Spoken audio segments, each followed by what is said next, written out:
Hello, everyone, and welcome to another elite episode of the Get Authentic with Marcus show.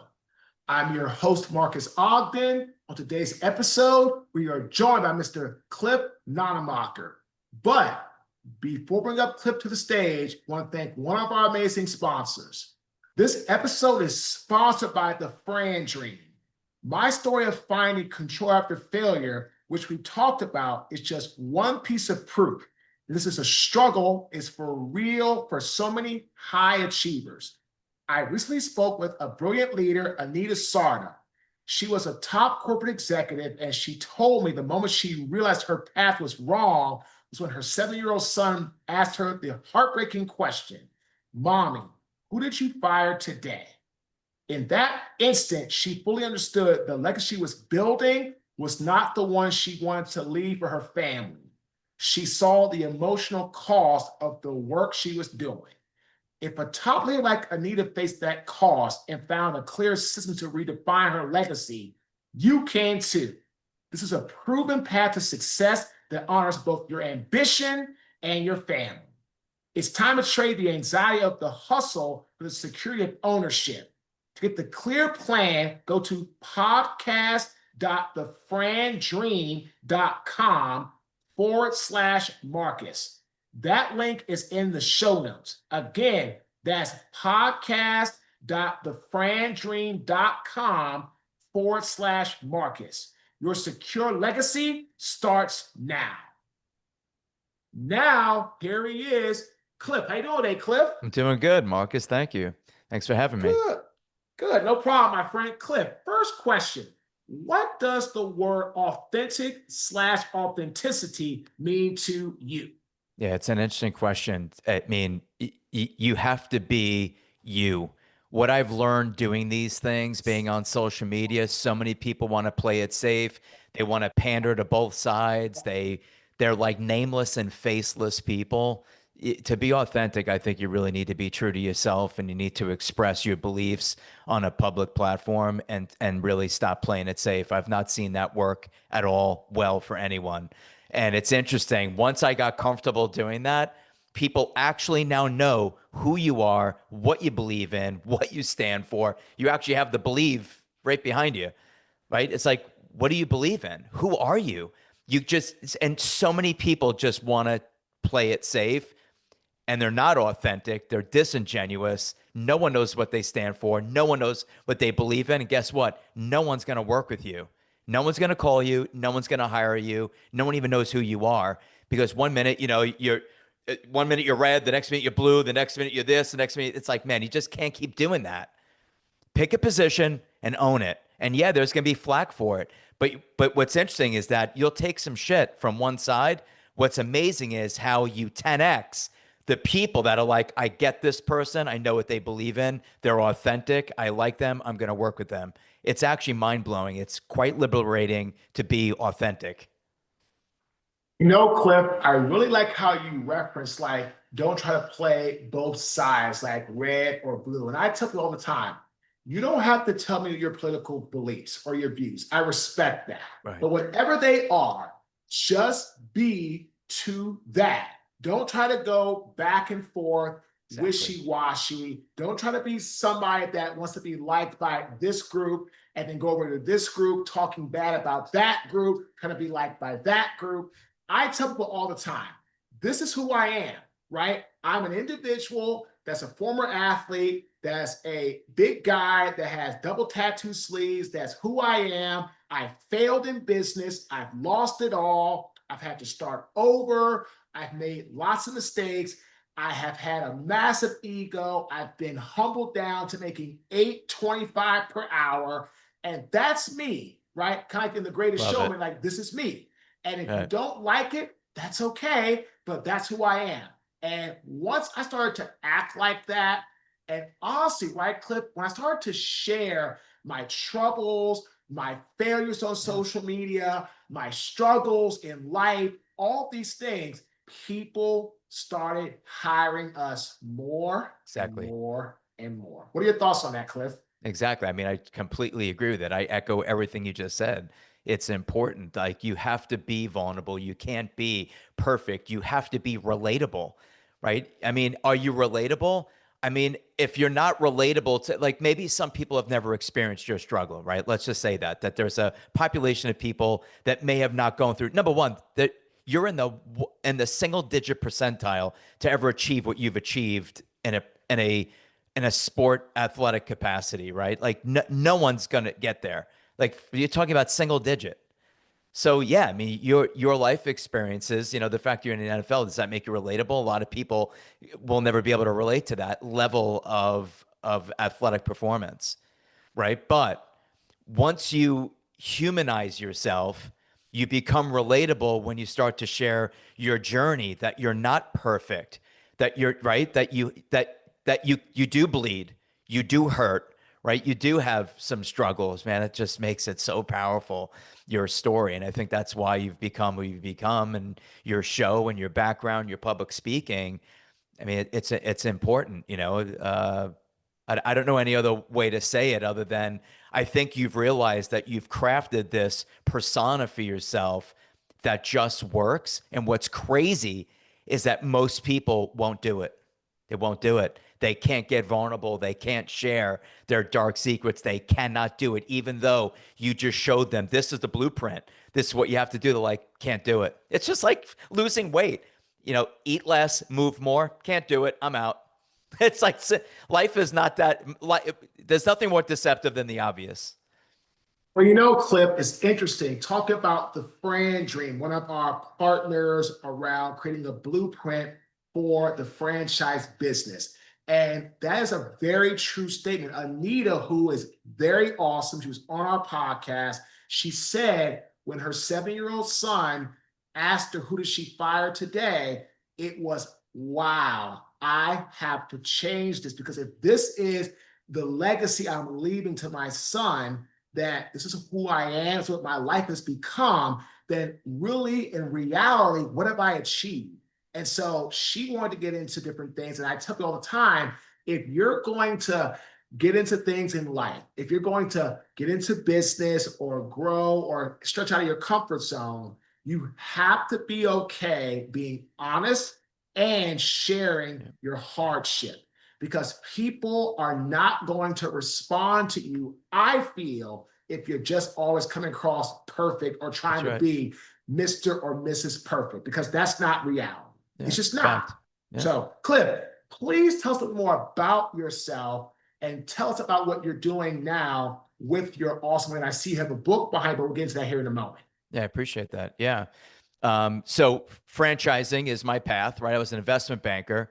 So young entrepreneur, started at age 8, raking golf balls and out of ponds and scouring through bushes and finding golf balls and selling them. So I was around 8, and it wasn't a joke to me. It was a serious side gig, if you will. I was doing like $100 a weekend, selling 25 to up to $1.50 golf balls, depending on the make and the color and so on.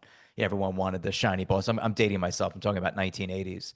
That evolved into other businesses, right? Evolved into starting what I believe is the first Uber Eats before Uber Eats was even created. So I was doing Uber Eats in the 1990s using pagers and cell phones that cost me $1 to $2 a minute for airtime. So they were bags. They weren't even phones. It was an actual bag phone. So again, I graduated high school in 1990, and I was delivering for 16 restaurants, a pharmacy, and an auto parts store from Naples, Florida.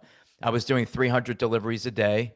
100 deliveries a day were just for McDonald's alone. And I believe I was the first subcontractor in America to deliver food for McDonald's in 1990 and 1991 and so on. That took me into the water sport business. Once I did that, it created more opportunities for me. People started to, you're elevating your position in society. People are like, wow, young guy hustling, getting out there. Would you like to bid on this beach concession? And of course, I started taking over water sport concessions and I expanded into the Jersey Shore. I had contracts with the Hilton Grand Vacation. That took me into all these other businesses. So distributing the Fun Noodle, owning video stores, owning restoration companies, owning multiple gyms, and so on. And I ended up in franchising by buying a company out of Australia that reverse engineered printer consumables. And we expanded 36 locations in the state of New York and Connecticut, sold it, moved to Florida, and then continued my entrepreneurial journey. So I've basically been an entrepreneur my whole life. I did spend several years as an investment banker with Solomon Smith Barney, now today Morgan Stanley. And yeah, I just love this world. Now I advise people on how to buy franchises. And of course, I take equity positions in brands of, as well.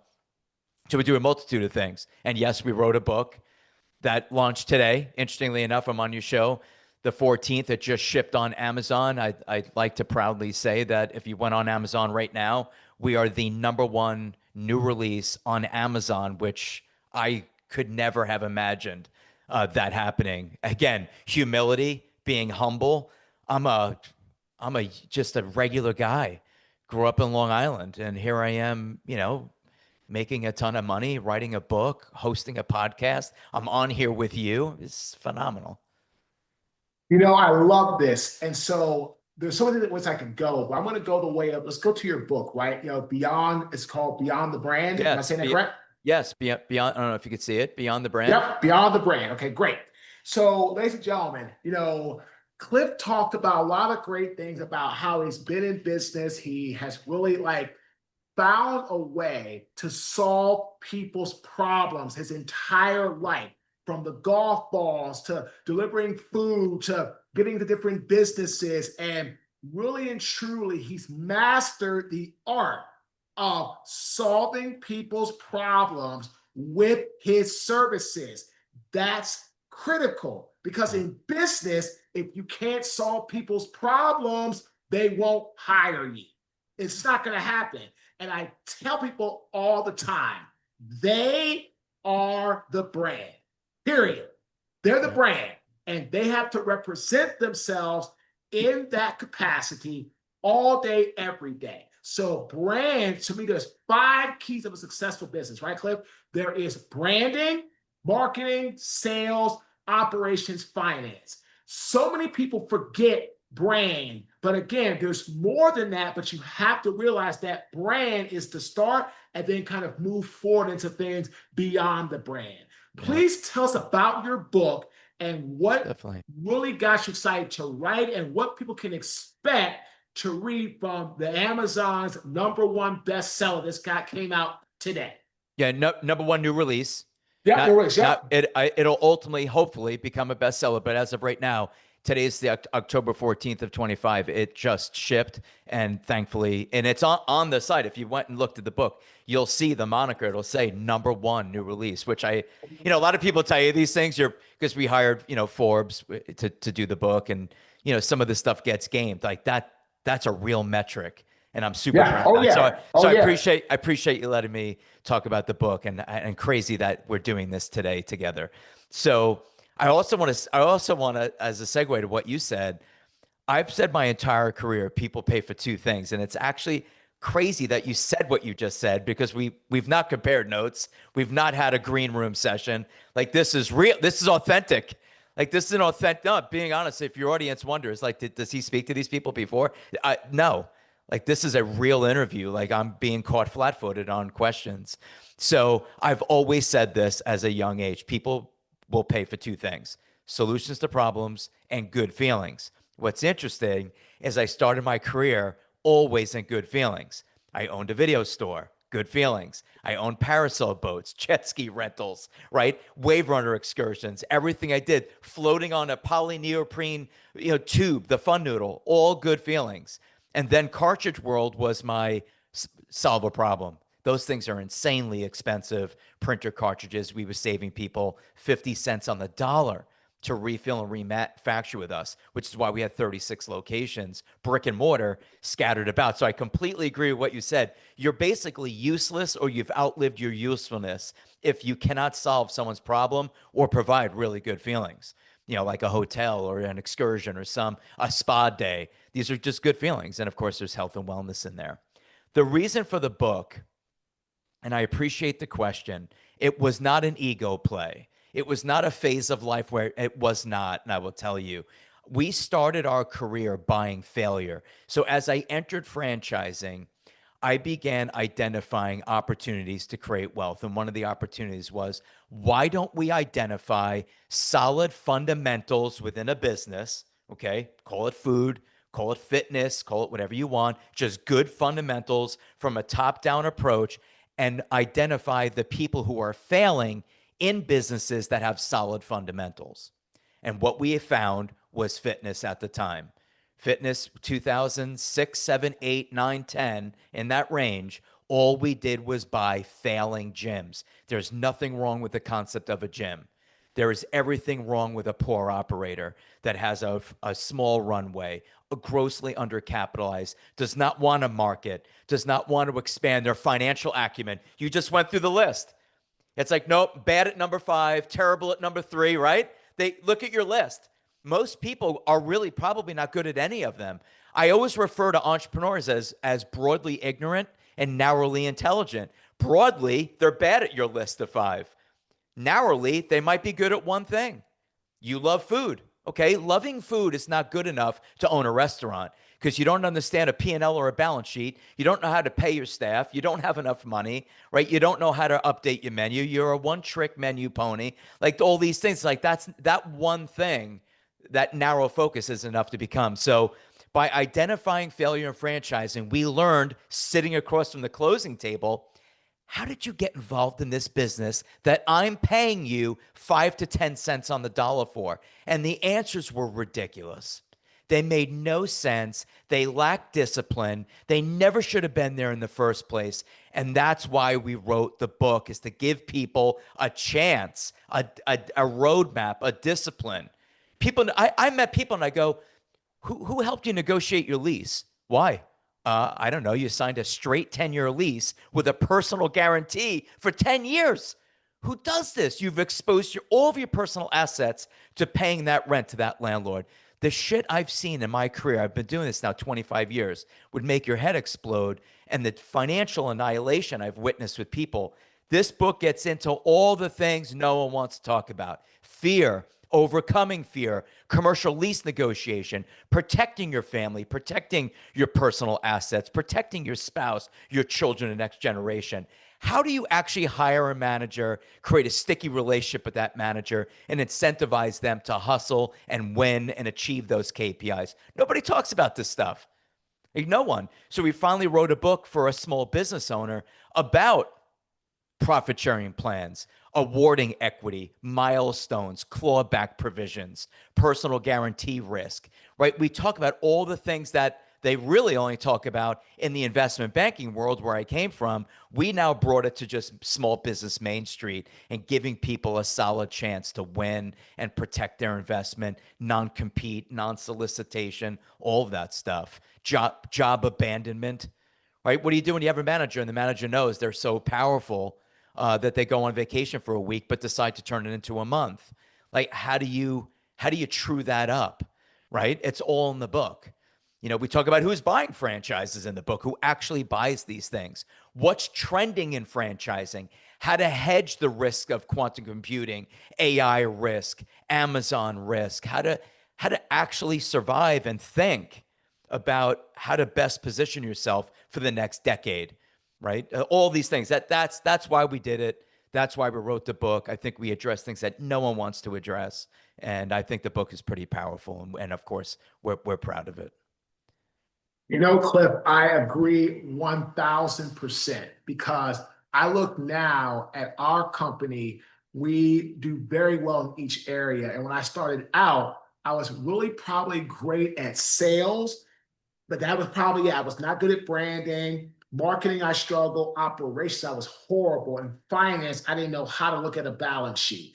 But now what I've done through hard work and never giving up, I've learned to bring in experts in these different areas. And that's expensive and it costs, right? But I love that your book is a guide. It's a blueprint to help people understand that if you're going to go into the restaurant business and you like food, that's not enough. Or if you want to go into the gym to say you like to lift weights, that's not enough. That's right. Or if you want to, own a gardening brand and you like to mow lawns, that's not enough. And so this is exactly what our show is about. It's about people like you sharing experiences. You all heard what Cliff said. He's seen so many horror stories throughout his time. This is exactly why we do the show, so people can learn and hear authentic stories of amazing people to help them be inspired to do better in life, but also learn others' mistakes along the way. Cliff, last question. If somebody wanted to get into the franchise business, right? From your perspective, what is one key element?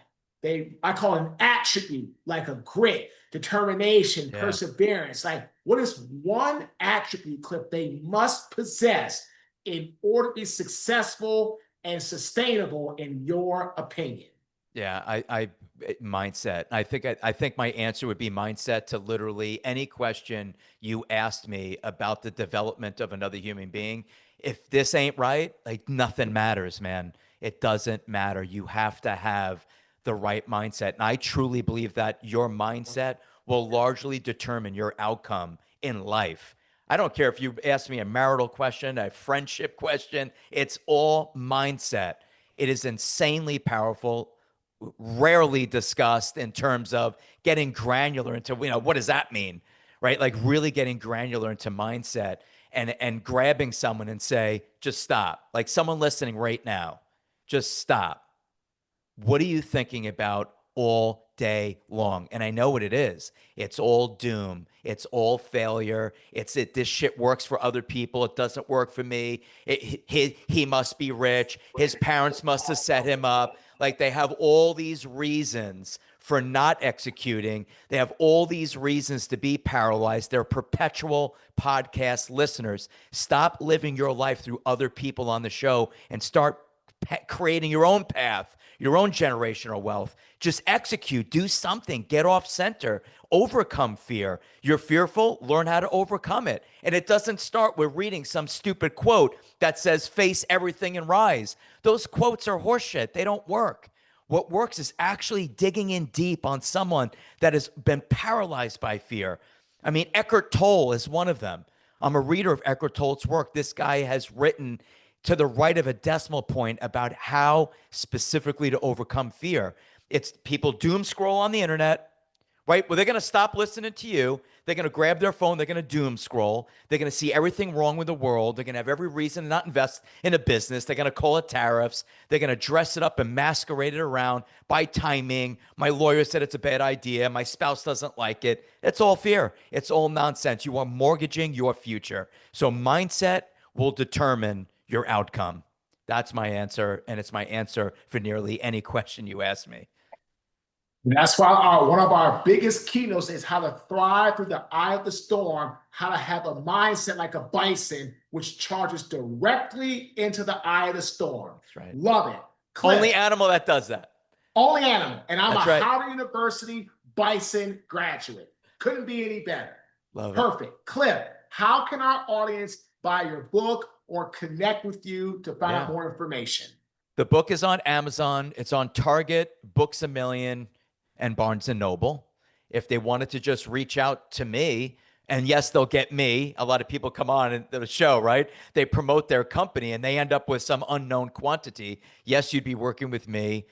Go to Franocity.com, FRANOCITY.com. And if you were kind, maybe you could put it in the show notes for people on the go.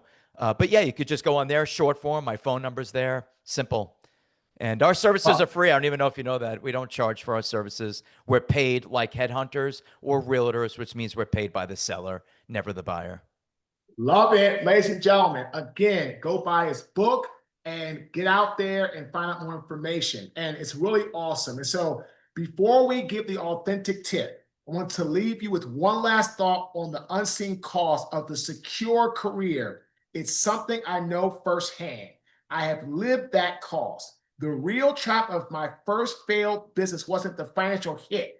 It was the emotional weight of letting down my family, people I was working so hard to protect. And I know that feeling of being stuck and misaligned.